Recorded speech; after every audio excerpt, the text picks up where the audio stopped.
Bertemu kembali dalam rutin awal ni. Kita melihat sejak 2 hari lepas kurang-kurangnya kes jangkitan harian COVID-19 meningkat lebih 7,000 secara keseluruhannya di negara, dan kita melihat bahawa kluster komuniti juga semakin meningkat di seluruh negara, khususnya di kawasan-kawasan PKPD seperti di Kuala Lumpur dan juga Selangor. Beberapa lokaliti di Kuala Lumpur dan juga di Selangor khususnya.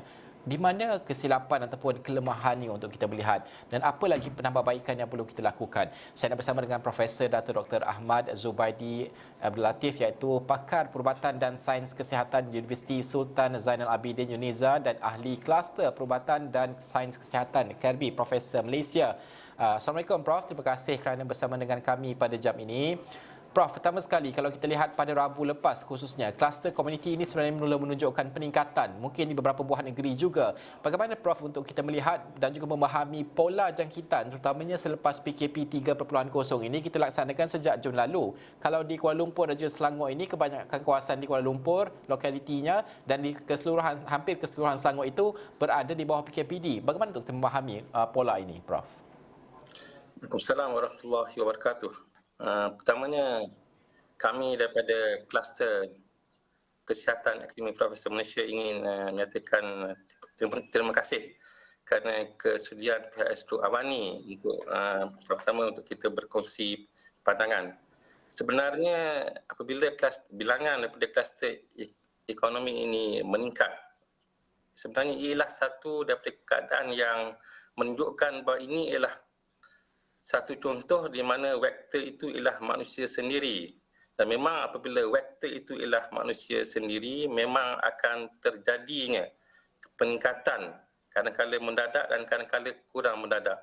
Itulah kami merasakan bahawa PKPD ini memang wajar dilakukan kerana itu telah berjaya sekurang-kurangnya tidak membawa pada bilangan yang agak tinggi. Jadi kami ingin membawa, jikalau diizinkan, untuk kita melihat situasi ini dalam 3 keadaan yang berbeza.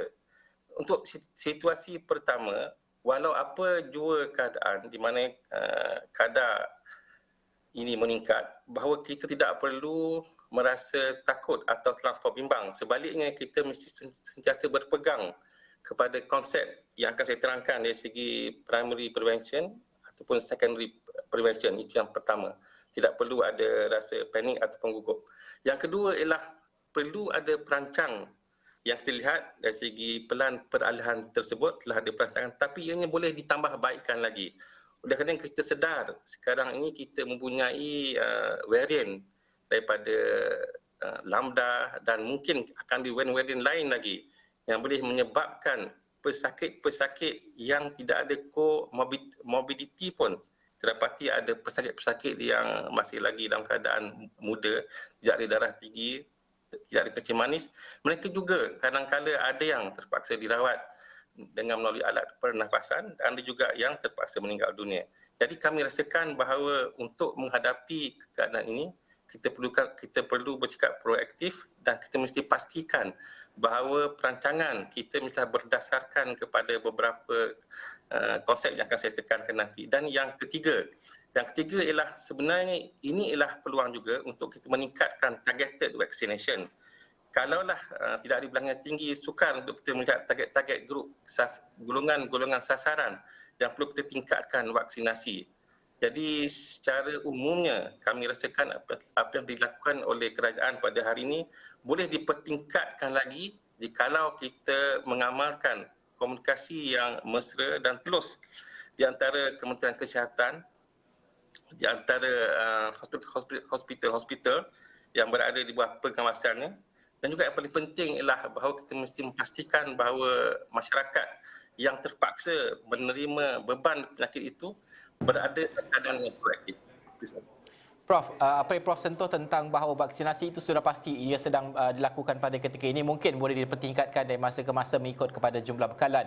Semalam juga kita melihat bahawa pengarah kesihatan juga Tan Sri Dr. Nur Hisham Abdullah mengumumkan bahawa ujian saringan kendiri, kit ujian saringan kendiri ini sudah mendapat kelulusan dengan kadar sensitiviti 90%.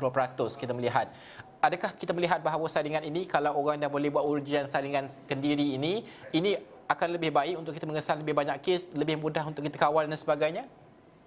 Ya, saya amat setuju. Hanya ingin saya tekankan, kalau kita melihat konsep prevention, Primary prevention ialah vaksinasi, strict SOP dan health promotion. Sebaliknya, secondary prevention ialah kita galakkan lebih banyak ujian-ujian yang sedang berlaku sekarang ini, dan di Amerika Syarikat sendiri pun untuk mahasiswa-mahasiswa universitinya yang akan ini daripada pengalaman saudara saya, keluarga saya sendiri, mahasiswa di Amerika Syarikat yang akan membuat aktiviti face to face dengan guru-guru, dengan pensyarah mereka akan menjalani ujian menggunakan ILO itu sendiri.